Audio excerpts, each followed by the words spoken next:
Welcome back to Fall Food Guys, the show where we teach 20-somethings how to cook.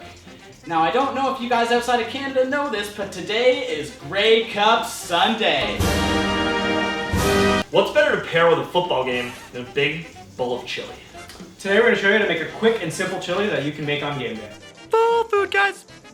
So what are you guys putting in this chili? Surprisingly, not that much goes into a chili. Basically, you need a can of diced tomatoes, a can of San Marzano tomatoes, some black beans, some other beans, tomato paste, and then we got some veggies here as well, as you can see. There's a red pepper, a couple onions, some garlic cloves, and don't forget the jalapenos. On the spices and herb front, we've got some chili powder, some Chipotle chili powder, some smoked paprika, some dried basil, some freshly ground black pepper, and some oregano.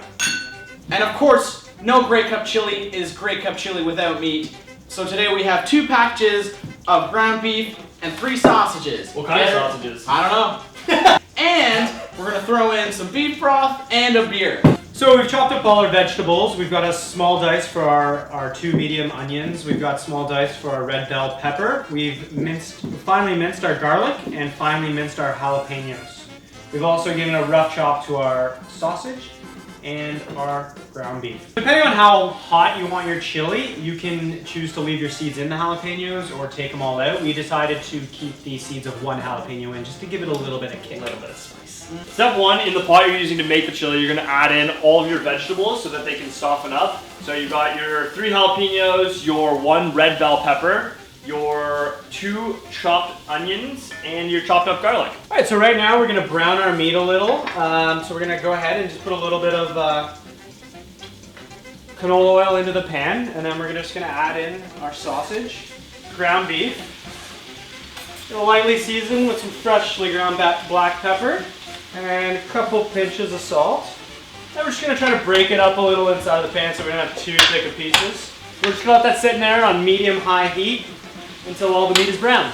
When the onions turns translucent, you know the vegetables are probably softened up just enough, and you're probably good to go. I'm also here to throw in some Worcestershire. What did we decide to call that? Warsh. And normally I wouldn't waste a beer like this, but I have to for the sake of this chili. It's about a cup of beer. As you can see, I'm standing back from the camera unlike these 2 idiots. Well, what we're going to do next is add in our beef, sausage, beer, and warsh mixture into our veggies. How do I turn off this f***ing oven? And we're just gonna stir this all together and let it keep simmering away.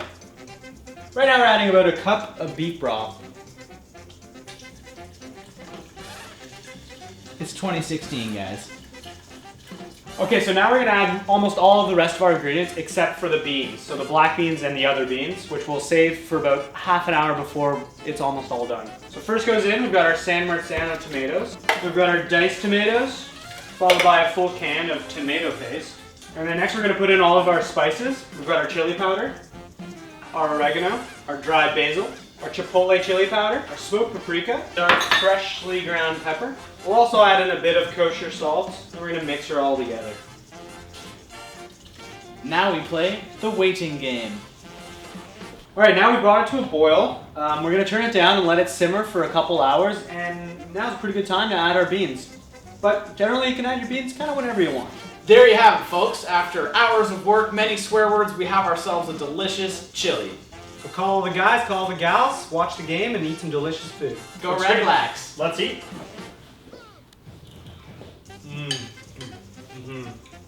Too hot for me.